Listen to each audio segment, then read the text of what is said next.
Some of you might have liked already the fantastic view, at least the ones who looked this way. But there's definitely more to come. The true highlight is, as always, our guest speaker. The keynote speakers we invited are usually quite senior, and we started in 2016 with Lord Brown, the former CEO of BP, and his biography, Beyond Business, inspired us, or me, to call the event Dinner Beyond Business. And after a 2-year break, I feel very honored and proud that Margot accepted our invitation to come to this event. Well, she actually accepted the invitation for the 3rd time because we sort of try to do it every year. Margot is the Global Group Head of Diversity, Inclusion and Belonging at ISS World Services, headquartered in Denmark. She's passionate about helping global leading facility management company ISS World Services, bloody hell, to become renowned in the diversity and inclusion space and to furthering this agenda inside and outside work. Born to dairy farmers in Limerick County, Ireland, Margot started her career as a chef. So, hope you like the food so far. Yeah, it's great. She subsequently moved into management to pursue her potential, which saw her become CEO in 2012 and then country president of Sodexo Ireland in 2015. So she's a lady from the business. She's not just an HR person doing diversity, she's really from the business. She developed her experience in evolving workplace standards as Global Chief Diversity and Inclusion Officer with Sodexo. I think all of you know Sodexo. And she was the co-founder and signatory of Ireland's first diversity charter. In May 2021, Margot joined ISS World Services, and she lives with her partner, or wife actually, Sarah, in Ireland, and sometimes in France, I heard. In her leisure time, Margot enjoys eating out, meeting with friends, watching rugby, learning golf, walking, reading, and being part of the local community. You definitely have to tell me where you find the time to do all this, because I have certainly less hobbies than this. Margot's long-standing commitment to I&D has earned her numerous accolades, like being recognized in the Financial Times Top 100 Outstanding LGBT Business Leaders for 4 consecutive years. She's several times named the most powerful woman in Ireland, listed in Female FTSE Board Report 2016 as 100 women to watch, and many more to name. It was such a long list, I had to shorten it, honestly. And Margot co-chaired the Irish NGO involved in the passing of the 2015 Marriage Equality Act in Ireland. Full stop for now. I think that's all right. So please welcome Margot again at stage. Thank you.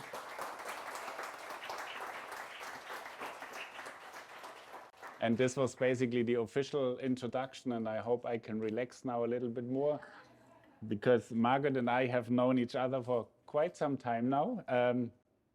We've only met on business events, but we always had quite a lot of fun, I must say. Absolutely. And she's certainly the reason why I guess this is my first interview with a senior person where I'm not so completely nervous. Like the one I had with Beth Brooke, I was really nervous. And we've also done a lunch talk, I think, last year together. But today I would like to talk with you about similar topics, but maybe from a different perspective. And I would like to talk with Margot about LGBTIQ role models, the LGBTIQ business case, and also about LGBTIQ allies, if that's fine. Fine. And I've got about 100 questions, but if we run out of time, you may also be able to ask some questions. Let's start? Okay. Perfect. So how have you handled talking about your sexual orientation at work over your career? That's an interesting one. I would probably say it's a game of 2 halves. So I think, you know, we talked about rugby at the moment. I'm passionate about rugby, and there's always, if you talk about the rugby game, there are definitely two halves. So the first half of my career, I was most definitely in the closet and not out at work. And I was chatting with Anna, my colleague, a little earlier on, and saying how unproductive that actually was and how difficult that was. And then the second half of my career, and I've probably been in work now for 30 odd years. So the latter 15 years has been the complete opposite. And that's been pretty fantastic. And I think, you know, when I look back, if only I could change and make the first 15 more like the last 15, it would have been pretty wonderful. How do others react when they find out about your sexual orientation? Do you have any most memorable reactions? Positive and negative, maybe? Yeah. Well, you know, I always think, and any of you who are LGBTQI plus who are here tonight will probably have had similar experiences.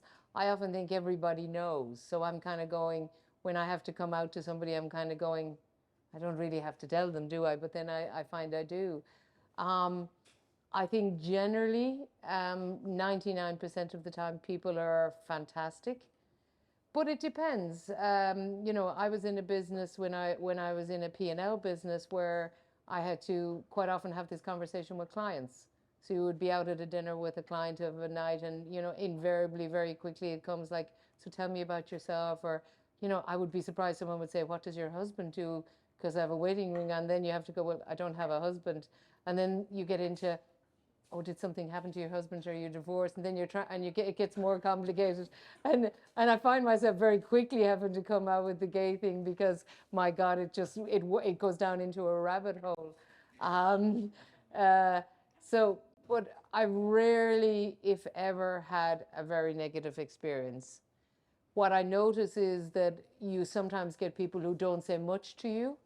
And I usually take that as that they're not super comfortable, or maybe that there's an adjustment there. Sorry if I've been a long answer, but No. that's how it is. And those who are not super comfortable tend to kind of brush over it pretty quick. Otherwise, people ask you more about yourself, and it's pretty easy. So there are out executives which are out, but they are not really engaging. And there are also out executives which talk about it openly and publicly. What's the difference of?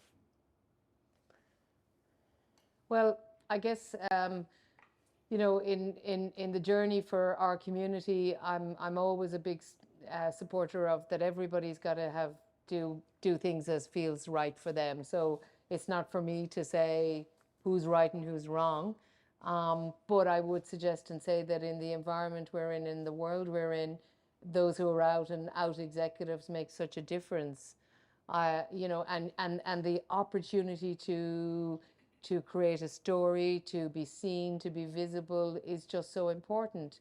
I was looking at something today on my own media feed about Jim Fisherling from Dow. Sorry, I got the name wrong.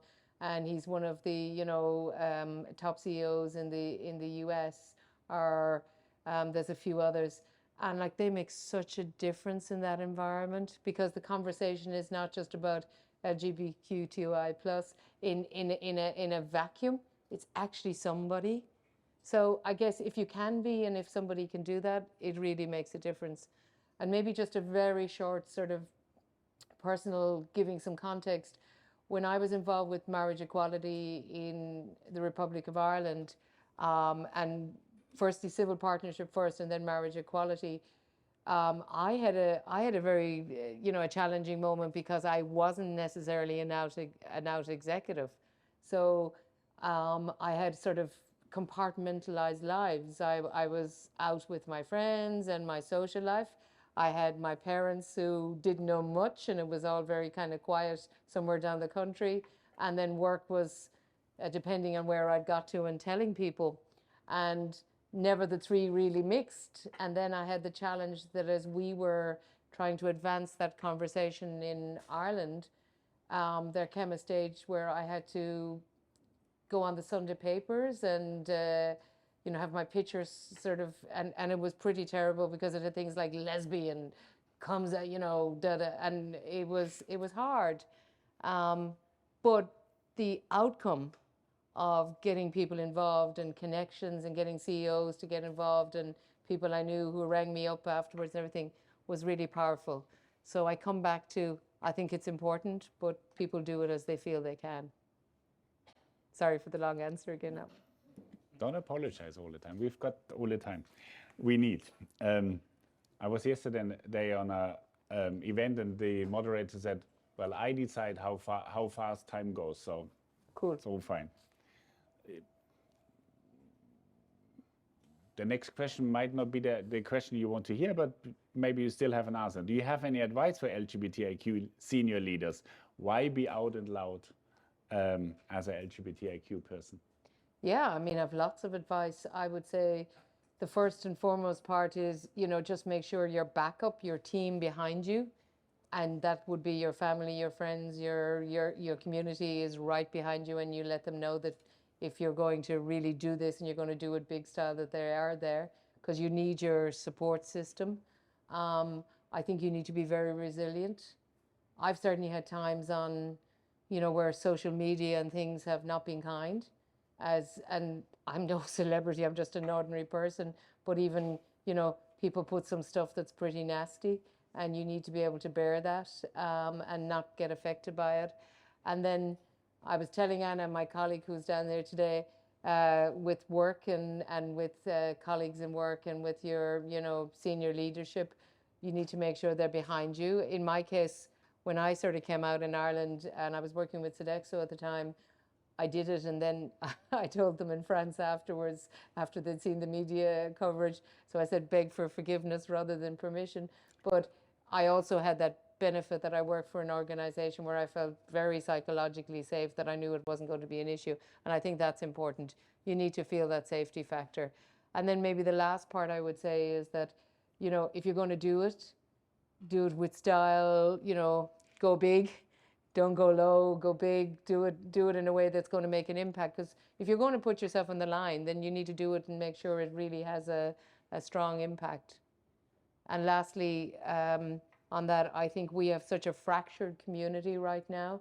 I mean, many of you will know this, but our community, particularly for trans women, for kids, for you know, many people in our, you know, long acronym for our community, you need to make sure that you're well versed and that you're if you're going to be vocal, that you can speak for all, and that, you know, you're not going to let the side down, so to speak. I think that's also important.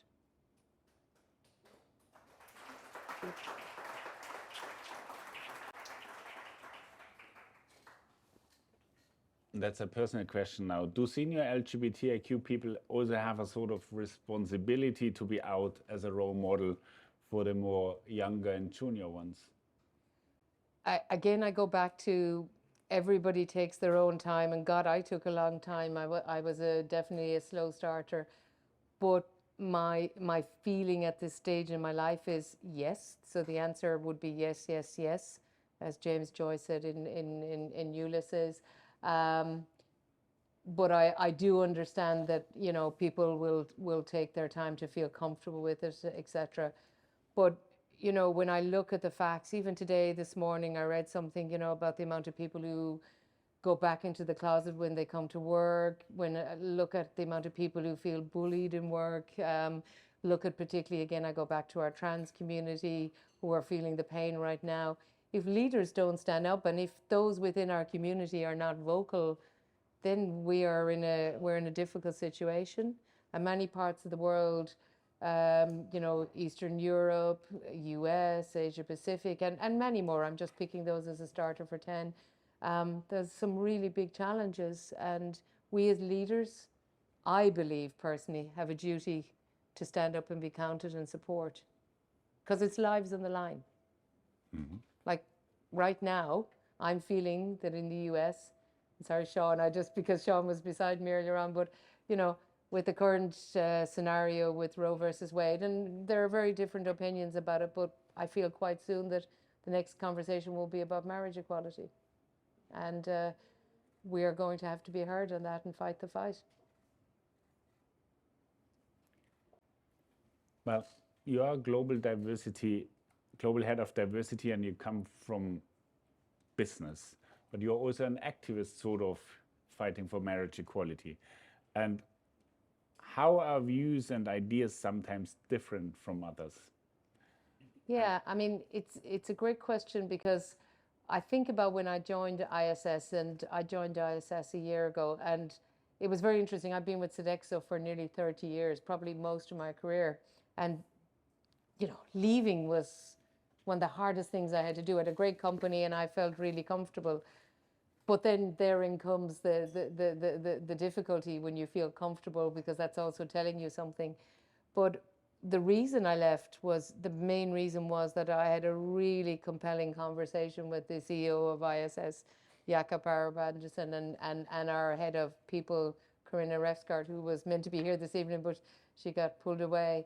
And I suppose, sorry, I'm trying to remember the question. What did you ask me?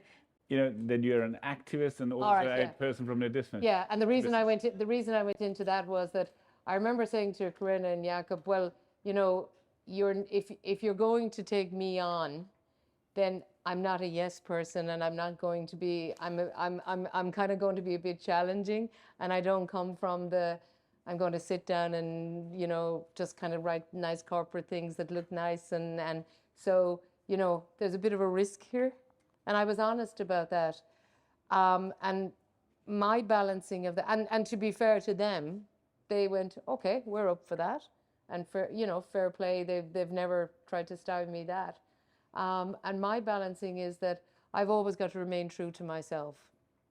So if I'm feeling that we're doing something that is not right, then I've got to have my voice heard. And if it comes to a stage in any organization where that's not being heard, or the organization really is at odds with that, maybe I come back to that questioning again, if it's the right organization.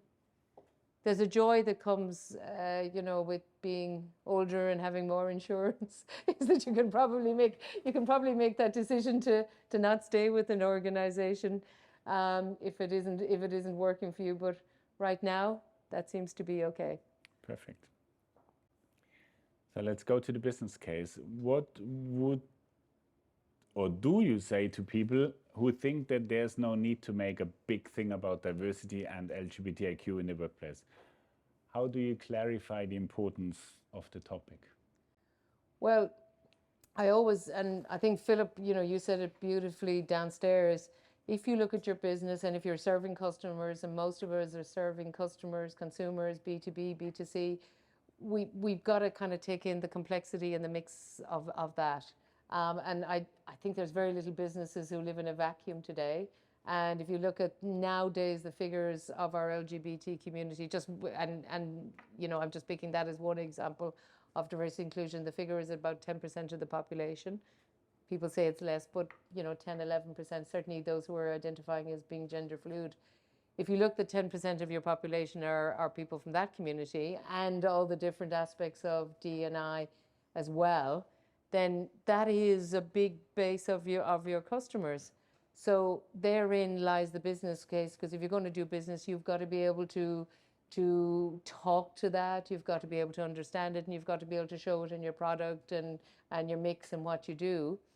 I'm challenged a little bit sometimes about the business case piece, because I don't think it's always just about business case. Absolutely. And listen, when I sit in front of the finance people and I'm looking for budget, I'm going to give you a business case, because, when I'm talking to our CFO, I'm going to give some metrics and I'm going to add things up. But on the other case, we do it because we're also employing human beings. And it is absolutely the right thing to do. And maybe the last part is, and I think all of you out there will know this, as the generations move and change, we see the generations are coming into the workplace and what we demand. And not me, but I have nieces and nephews. I don't have kids, not blessed with kids, but I have amazing nieces and nephews from 13 to 29. And I look at them and, my God, they are going to be hard consumers, hard customers, hard employees. And they just expect this to be part of how we do business. So there's the right thing to do, the human rights, and there's the social value, and yes, there's business case. What do you feel are the biggest struggles in implementing diversity in companies? Oh, And what could help overcome them? I think there are lots of struggles. Probably the biggest struggle is keeping momentum, keeping people engaged. You know, we look at things, topics and things that are important, have moments where they peak. So if we look at Black Lives Matter, you know, the last 2 years was a really strong topic. I feel it's kind of dimmed down a little bit. We look at now, you know, the questions, for instance, particularly about reproductive rights. Gender balance has always been there, but perhaps that's moving into a different conversation. LGBTQ plus is a topic, age generations, etc. So I think keeping the topic alive and being able to really balance a very diverse employees group. You know, we have in ISS, we have nearly 400,000 people. So that's 400,000 people with very different needs, wants, discussions. Like a big part of our, and I'm just taking our examples, but you know, a big part of our workforce are people who are refugees. So right now, that's a big topic for us. So that's one. I think keeping our senior team engaged is always incredibly important. I'm lucky. I have a very engaged team. But you know, I need to make sure that I'm always finding that relevance for them and hitting home and finding the sweet spot that keep people engaged. But probably most importantly, if I didn't have, when you said what's hard, if I didn't have a CEO that was engaged, that would be so much harder. And as Anna down there will know, we had our big global conference a couple of weeks ago in Munich, and you know, literally every conversation we had, diversity, inclusion, and belonging, which is how we choose to address it in ISS, was one of those pieces of conversation, whether it was about product, whether it was about customer, whether it was about finance, whether it was about procurement, whatever. And that helps enormously. So, you know, if you have all of those things, it's a bit like making the cake. If you've got all the right ingredients, then it's not so hard. And you know, personally, as a person who does this, it's also hard work and lonely work, because there are times when you feel, oh my God, am I getting it all right? Am I? And I also feel very passionate for our communities who are going through really difficult times, like the US over the last 5 or 6 days. You know, I've been on calls with people who are really in a really difficult state, and you cannot keep taking that without it affecting you too and your team, and you need to keep those buoyed up, and you need to keep people strong. So it's keeping the relevance of all those topics. So it's a bit like a juggler, as anybody does. You know, you're all in senior positions in business. You know what it's like. You've got to keep many balls in the air. Companies are not charities. That's at least what they always say, and they want to measure everything. What are the best possibilities to measure diversity strategies and actions? Again, I have mixed feelings about measurement, so don't take this the wrong way. As somebody who, you know, when I lived in Ireland as a younger person, I still live in Ireland, but when I lived as a younger person, homosexuality was illegal until 1993. Did I want to be measured? No, I didn't. Do I want to be the one that, you know, did I want to be circled out? And for many people in many parts of the world, there's a resistance to being measured and to being counted, particularly people of color, people from different backgrounds, maybe people who have had persecution in their lives. They don't want to have their name, you know, who wants to be registered? There's many reasons why in Europe, for instance, we have laws around human rights about not counting. We all know that we don't ask questions about people's ethnicity in many countries and everything. So I think measurement can be a difficult one. However, you know, the truth is, I think we have to measure, how is it affecting people? Is it good or bad? And what I say to our own people, and I have now, we have 5 employee resource groups really becoming active in our business. We say the reason we want some measurement and to understand, or we survey or we ask questions, is we want to know what we invest in. And we want to understand what are the burning topics within our own community.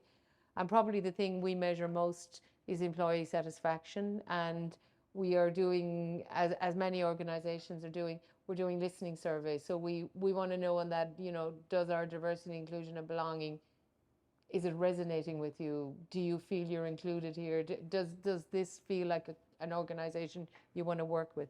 So for me, that's probably the way I would see measurement. So employee satisfaction.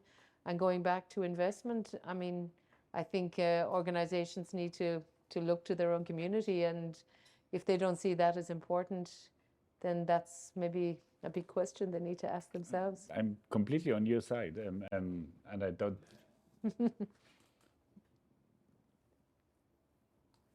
I know that, you know, companies need to make profits, but on the other hand, I'm very much convinced they also have a responsibility for their staff, and they are sort of reflecting the society, or sometimes they want to reflect the society, what Philip said, and then they need to invest in this topic, even there is no direct financial outcome, let's put it that way.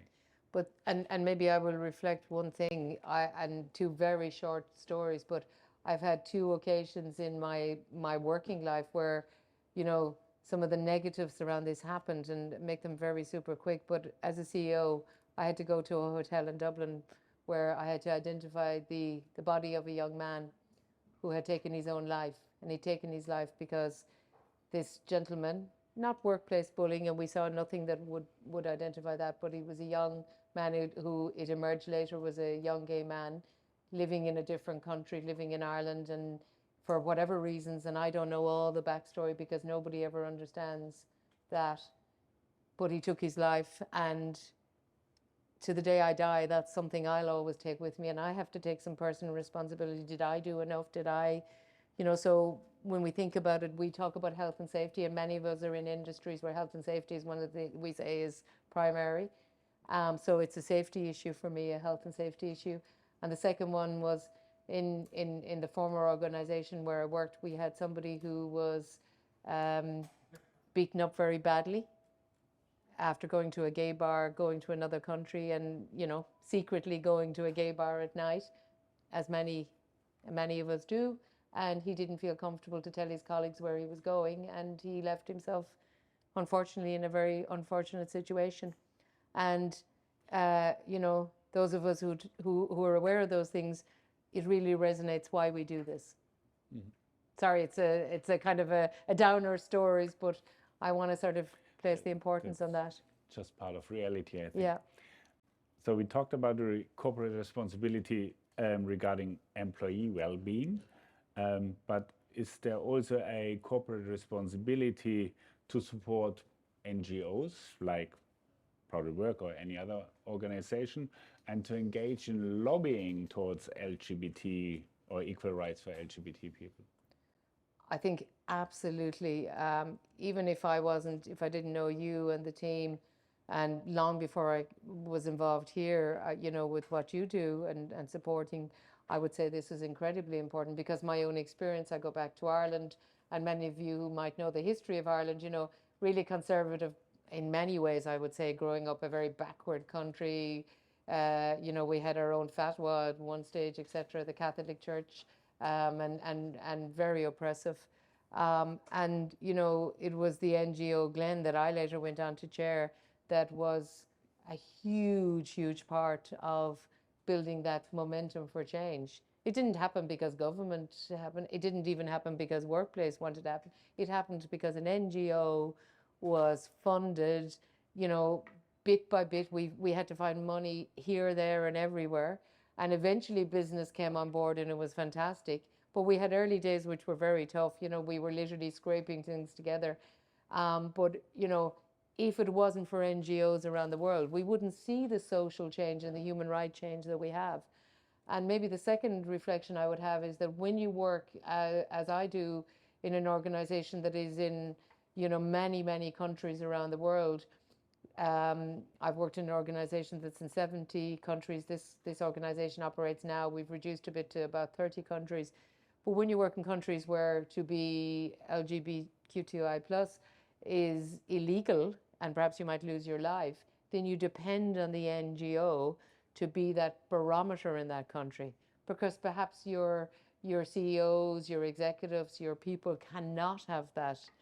So, you know, over the past weeks around Pride, when we're celebrating it globally and in our offices, and we've got the Pride flags very freely in many countries, we have to look at places like Hong Kong, Singapore, and many other countries, and hope that what we do with our local NGO helps us to kind of give a good message to our people, and particularly some of those people who come from other parts of the world. So we wouldn't survive without that. To me, it's a lifeblood of what we do.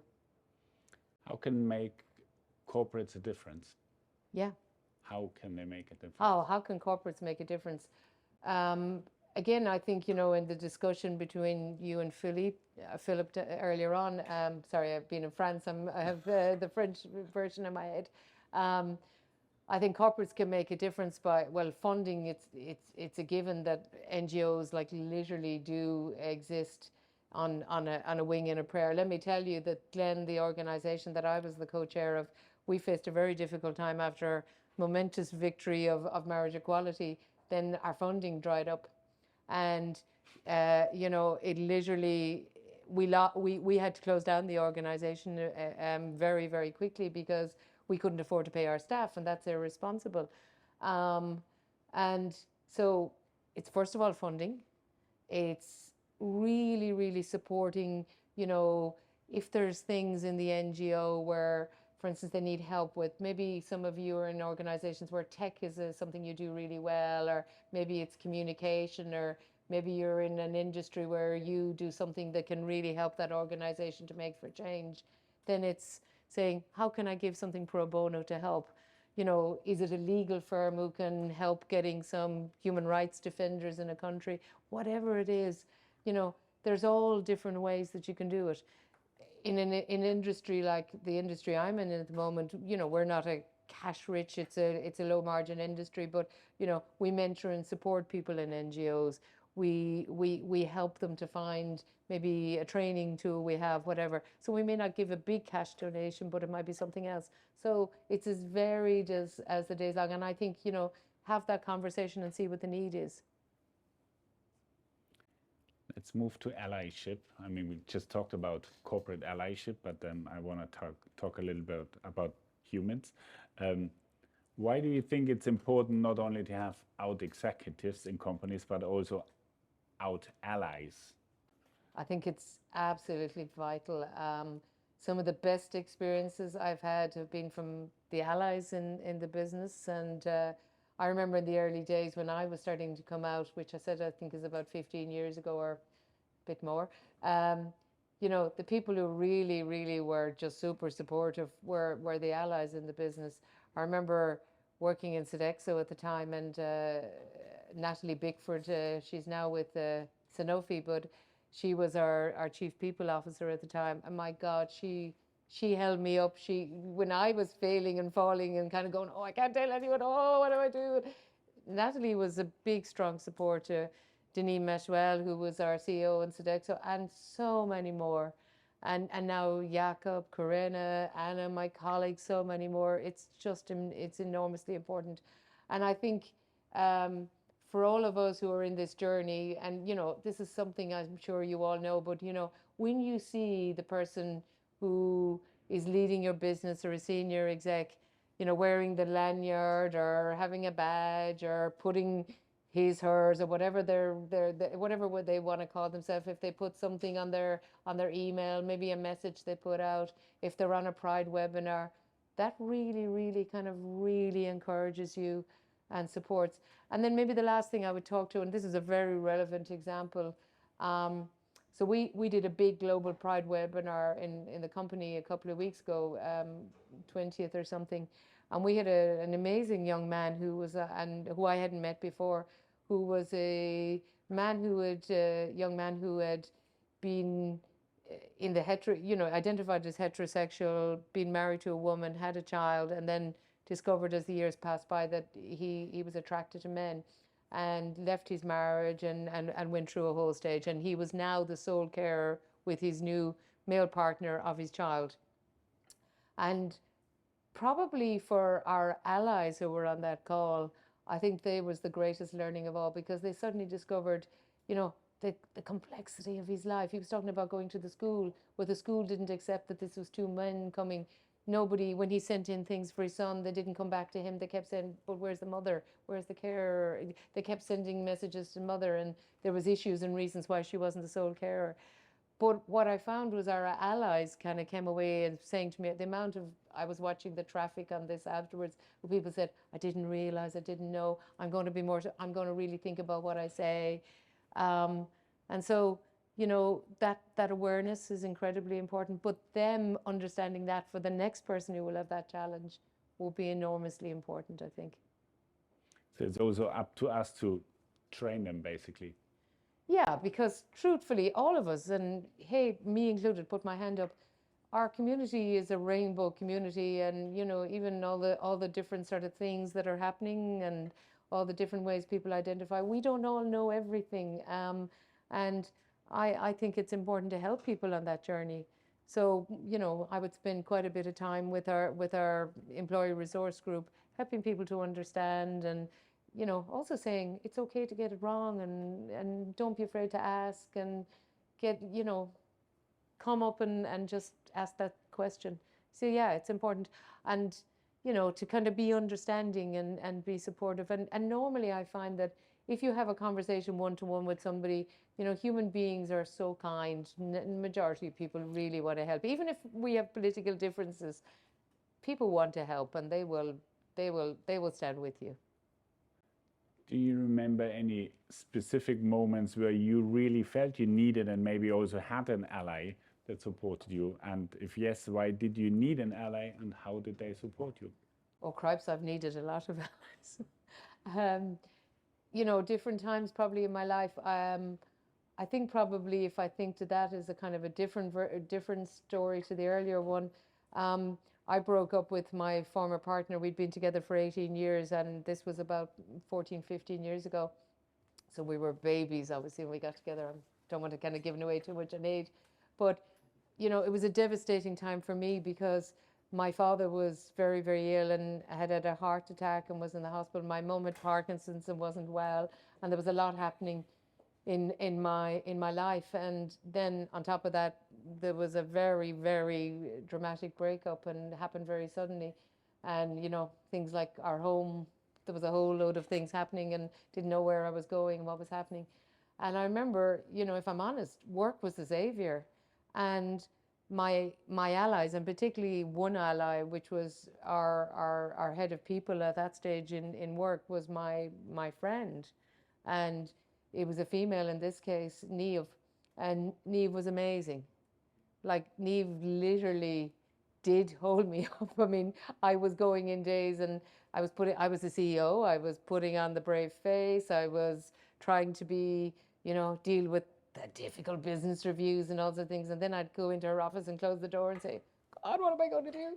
And she literally had the box of tissues, and as just as all of us who've had life changes. But the fact that I could be so honest, and you know, she helped me through many things. So yeah, I incredibly value that. And nowadays, and again, just quick reflection, when we had marriage equality vote in Ireland, we had a vote, you know, of the people. And Sarah and I live in rural Ireland, in the middle of nowhere, in a cottage, and it's honestly, it's the lost land. But you know, our neighbours, our heterosexual neighbours, were just fantastic, and they were sending us messages, and people put things like, you know, go vote, and our neighbours put up signs everywhere, and then seen students in Ireland saying home to vote. And so allies in different, you know, we're different guises, but fantastic. I sometimes hear from diversity managers and senior leaders, and this is really a quote, we don't want to be too pushy with LGBTIQ. Why should we be more visible with this topic? Well, going back to, I suppose, the point I expressed in the beginning, 10% of our population. So if 10% of our population, there's a good chance that 10% of our workforce, or at least some figure, are there. When we look at the data, you know, you've only to look up the great McKinsey and everybody else who's done fantastic research on this. and it's as late as the last couple of weeks, we still have 30-40% of graduates, for instance, coming out of college. And so I go back to that kind of business case. You know, why would you lose the productivity and the amazing openness of people in work? And, you know, I know this from personal experience. If you're covering something, and any of us may be in this scenario, you know, if you're covering a disability or something that's happening in your life, then you're really not your most productive self. And I go back to, you know, when I wasn't out, God, you know, the three stories, you know, where was I the weekend? What was I doing? What happened? Da, da, da. It really kind of makes sure that I don't collaborate as much as I could. So I think it's incredibly important in that way. And then I think if we all talk about, you know, we're all doing ESG, most of us now are being measured in that. Well, where is your S? What's the truth of your S? And we have communities that are suffering in this, you know, and we have people who are suffering hugely. I mean, in this part of Europe, in Western Europe, trans women are absolutely being, you know, abused right now. And if we don't speak up and talk out, then as businesses, I think we're behind the pale, so to speak, on that. So I can't remember the origin of the exact words of the question, but incredibly important. I only have one question left, but Right. if anyone from the audience has a question, you can prepare yourself, because Donna will be going around with a microphone for one or two questions then. But my last question is, another sentence we hear from companies is, we've done already something for LGBT in May for Ida Hobbit. Is it enough to communicate about this topic only once a year? I don't think it's enough, no. Because just like we do about everything else, it's not a one-hit wonder. It's not a, you know, my life doesn't just happen in June. All the aspects of my life and everyone else who's in my community happens every day, and we're affected. And just like everybody else, the intersectionality of our lives. So right now for, you know, women who, you know, reproduction rights are also an issue if you're in the LGBTQI community, or for people of color, or people with disability, or refugees, etc. So the intersectionality of our lives, I think, makes sure that it's incredibly important. And never forget that a small bunch of people, you know, I think it was at Margaret Mead, the famous anthropologist, said, you know, small bunch of people can make a difference, because in fact it's the only thing that ever has. And all of you are people can make a difference. And I will finish with one thing on this. I will never forget, as long as I live, you know, going, when we had our vote in 2015, on the 23rd of May, going to the count, and you've heard me say this before, but going to the count in Dublin, and, you know, going in as a person who kind of felt less than, and walking out on the 23rd when 63% of the people in my country voted yes for me to be an equal citizen. That is the thing that makes the difference.